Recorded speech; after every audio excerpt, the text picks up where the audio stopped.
আসার দরকার নাই, তোমার মদিনাতে আসার দরকার নাই, তুমি তোমার মায়ের খেদমত করো, আল্লাহ তোমাকে ওই মর্যাদা দান করবেন। সুবহানাল্লাহ, সুবহানাল্লাহ। যে হাদিসের মধ্যে আসছে না, আল্লাহ নবী হাদিসের মধ্যে আসছে যে যেই ব্যক্তি এরকম ভাবে যুদ্ধ করতে যাওয়ার জন্য বের হয়েছে কিন্তু কোনো প্রতিবন্ধকতার জন্য যাইতে পারে নাই, আল্লাহ তাআলা তাকে ওই পরিমাণ সওয়াব দান করবেন। কোন ব্যক্তির ভিতরে যুদ্ধের চাহিদা ছিল কিন্তু যাইতে পারে নাই, বার্ধক্যের কারণে, চাহিদা থাকার কারণে আল্লাহ তাআলা তাকে ওই মর্যাদা দান করবেন যে আল্লাহ নবী জানিয়ে দিলেন, ও আমার ওয়াইফ, তুমি এরকম ভাবে তোমার মায়ের খেদমতের কারণে তুমি আমার সাক্ষাৎ গ্রহণ করতে পারো নাই, আল্লাহ তাআলা তোমাকে ওই মর্যাদা দান করবেন। সুবহানাল্লাহ। আল্লাহ তাআলা তোমাকে কি করবেন? এই মর্যাদা দান করবেন।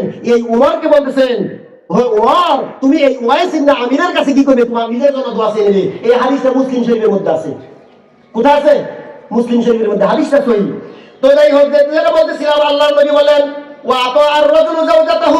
যখন মানুষ কি করবে, তার স্ত্রী কি করবে, স্ত্রীর অনুগত্য করবে, তখন তুমি আল্লাহর পক্ষ থেকে এরকম ভাবে গজব আসার জন্য এরকম ভাবে প্রস্তুত থাকো। 3 নাম্বার হলো এবং তারা কি করবে, মায়ের নাফরমানি করবে, মায়ের সাথে কি করবে, নাফরমানি করবে। 15টা কাজের মধ্যে একটা, যে তখন তারা মায়ের সাথে নাফরমানি করবে তখন তোমরা এরকম ভাবে আল্লাহর পক্ষ থেকে গজব আসার জন্য প্রস্তুত হয়ে যাও। এরপর আল্লাহ নবী বললেন ওয়াবাররা সাদিকাহু, আর তারা কি করবে, বন্ধুদের সাথে সদাচরণ করবে, বন্ধুদের সাথে সদাচরণ করবে। এক বাসে পাশাপাশি বইয়া ঢাকা গেছে, তার সাথে বন্ধুত্ব হয়ে গেছে, অথচ মায়ের সাথে বন্ধুত্ব নাই। আছে না এরকম? মানে 2 জন নাইটাপাড়া থেকে বাসে উঠছে, পাশাপাশি বলছে, 2 জনে গল্প করতে করতে এমন অন্তরঙ্গ হয়ে গেছে, এখন নাটিয়াপাড়া বাজারে কোনো মাছ ভালো মাছ পেলে বন্ধুর জন্য পাঠিয়ে দেয়, ভালো কোনো জিনিস হয়ে ফল হয়ে বন্ধুর জন্য পাঠিয়ে দেয়। অথচ পাশের ঘরে ভাই অসুস্থ, পাশের ঘরে ভাই আমার খাইতে পায় না, ভাইয়ের খবর নেয় না। আছে এরকম? আছে কিনা? হ্যাঁ, নিজের মুসলমান জাতি ভাই অনাহারে মরতেছে, কোনো দরদ নাই, অথচ অন্যের জন্য তার দরদ উতলিয়া পড়ে। কি হয়? উতলিয়া পড়ে। আল্লাহ নবী সাল্লাল্লাহু আলাইহি ওয়াসাল্লাম বলেন ওয়াবাররা সাদিকাহু, যখন এরকম ভাবে মানুষ কি করবে, তার বন্ধুর সাথে এরকম ভাবে ভালো ব্যবহার করবে। ওয়াজাফা আবাহু, আর পিতার সাথে দুর্ব্যবহার করবে, পিতার সাথে কি করবে, দুর্ব্যবহার করবে। আল্লাহ নবী সাল্লাল্লাহু আলাইহি ওয়াসাল্লামের কাছে এক সাহাবী একবার জিবরাইল আলাইহিস সালাম মানুষের বেশ ধরে এসে বললেন, হে আল্লাহর নবী, কিয়ামত কবে হবে? আল্লাহ নবী বললেন মাল মাসউল আনহা বিআলামা মিনাস সাইল, কিয়ামত কখন হবে এই ব্যাপারে আল্লাহ এবং তা আল্লাহ রাসূল ভালো জানে, এই ব্যাপারে আল্লাহই ভালো জানে, এই ব্যাপারে আল্লাহই ভালো জানে। মাল মাসউল আনহা বিআলামা মিনাস সাইল, তো এই ব্যাপারে যাকে প্রশ্ন করা হয়েছে আর যে প্রশ্ন করছে দুইজনই বরাবর। অর্থাৎ তুমিও যেমন জানো না কিয়ামত কবে হবে, আমি নবীও জানি না কিয়ামত কবে হবে। তো জিবরাইল আলাইহিস সালাম আবার প্রশ্ন করলেন ওয়ামাল ইমারাতুহা, তবে কিয়ামতের আলামত কি, কিয়ামতের আলামত কি? হাদিসটা বুখারী এবং মুসলিম শরীফের মধ্যে আছে। উমর ইবনে খাত্তাব রাদিয়াল্লাহু আনহু হাদিসটা বর্ণিত। আল্লাহ নবী বলেন আনতালিদাল আমাতু রাব্বাতাহা ওয়া আনতারাল হুফাতাল উরাতা রিআ শাইয়াতা ওয়ালুনা ফিল বুনিয়ান। আল্লাহ নবী বলেন আনতালিদাল আমাতু রাব্বাতাহা, এরকম ভাবে মনিব যখন কি করবে, বান্দি যখন তার মনিবকে প্রসব করবে, বান্দি যখন তার মনিবকে প্রসব করবে।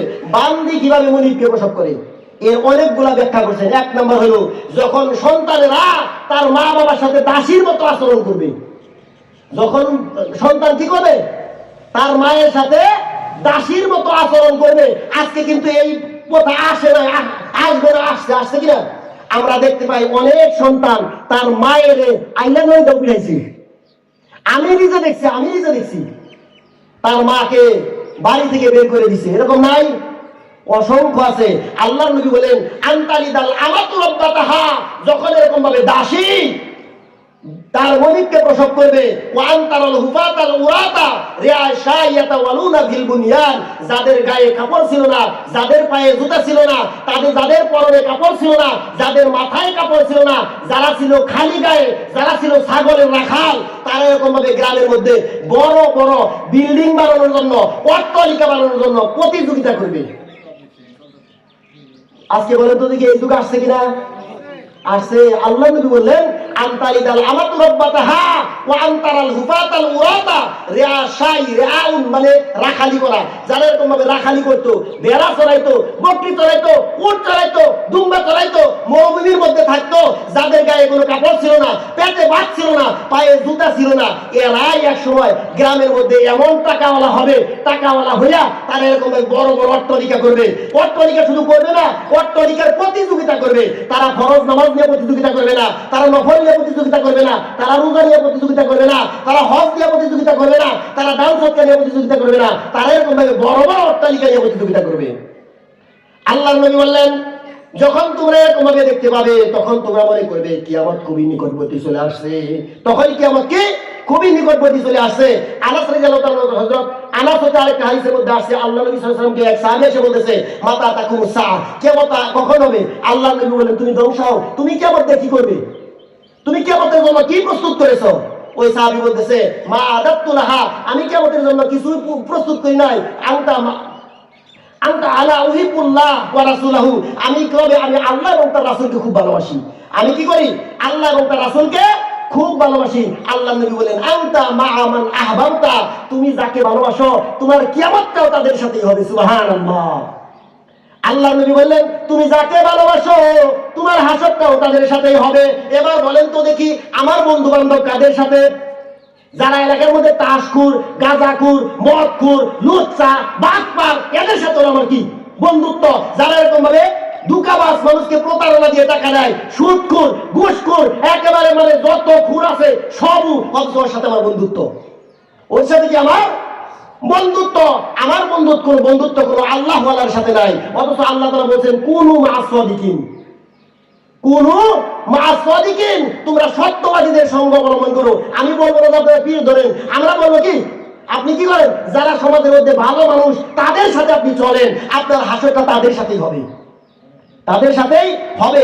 আজকে আমরা এলাকার মধ্যে যে দাপট দিয়ে চলতে পারি, তাদের সাথে আমরা বন্ধুত্ব করি। তার দাপটটা শুধু এই জগতে, আখিরাতে তাদের কোনো দাপট নাই। কবরে যাওয়ার আগেই তাদের দাপট শেষ। আল্লাহ নবী বলেন, ওয়াজাফাবাহু, আর তারা কি করবে? পিতার সাথে দুর্ব্যবহার করবে। ওয়ারতাফাতিল আসওয়াতু ফিল বিল মাসাজিদ। এরপরে আল্লাহ নবী বললেন, ওয়ারতাফাতিল আসওয়াতু ফিল মাসাজিদ, আর যখন মসজিদের মধ্যে এরকম ভাবে সুরগুল করা হবে, মসজিদের মধ্যে কি করবে? সুরগুল করা হবে। আজকে দেখবেন মসজিদের মধ্যে সবচেয়ে বেশি গন্ডগোল হয়, মানে দুনিয়ার যত কথা আছে সব মসজিদে যেমন হয়। মসজিদে যায় মনে হয় তোর খেতে কি বুনছ রে, তোর মেয়ে আইসে নিয়ে, তোর গুলা কি তোর বাদ দেয়, কথা কি শুনে, মানে দুনিয়ার যত কথা আসে সব মসজিদে এসে। আল্লাহ নবী বললেন, ওয়ারতাফাতিল আসওয়াতু ফিল মাসাজিদ, যখন মসজিদের মধ্যে এরকম ভাবে সুরগুল শুনতে পাবে তখন তুমি আল্লাহর পক্ষ থেকে গজবের অপেক্ষা করো। এরপরে 9 নম্বর আল্লাহ নবী বলেন, ওয়া কানা যাইমুল কওমি আরজালাহুম, সমাজের নিকৃষ্ট চরিত্রের লোক হবে সমাজের নেতা।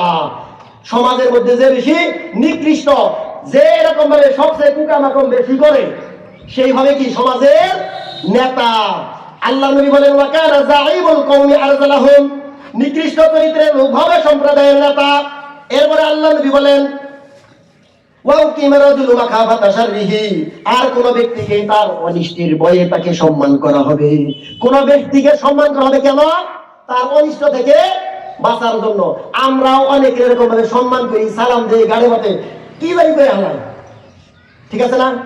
ওই যে গুতাই নিয়ে গরু দেখলে দেখবেন যে কোনো গরু যদি আসবার মন আসবে নয়, কিছু মানুষ দেখবেন আগেই সাইড করে, আগেই সাইড হয়, ঠিক আছে কিনা? এই যে আমাদের দেশে কিছু উশৃঙ্খল প্রবণ যখন মোটর সাইকেল চালায় এমন ভাবে টানে, মানে ওই মুড়ে থাকার আগে আগে মানুষ চায় কান্দে বাজিয়ে দেবো, তো মাতাল হয়েছে। ঠিক আজকে আমাদের দেশেও, আমাদের সমাজেও, আমাদের গ্রামেও, আমাদের এলাকাতেও আবার আমাকে মনে করে সবই বললাম যে কিছু মানুষকে মানুষ সম্মান করে তার অনিষ্টির ভয়ে সালাম দেয়। যদি সালাম দেয় একটু করে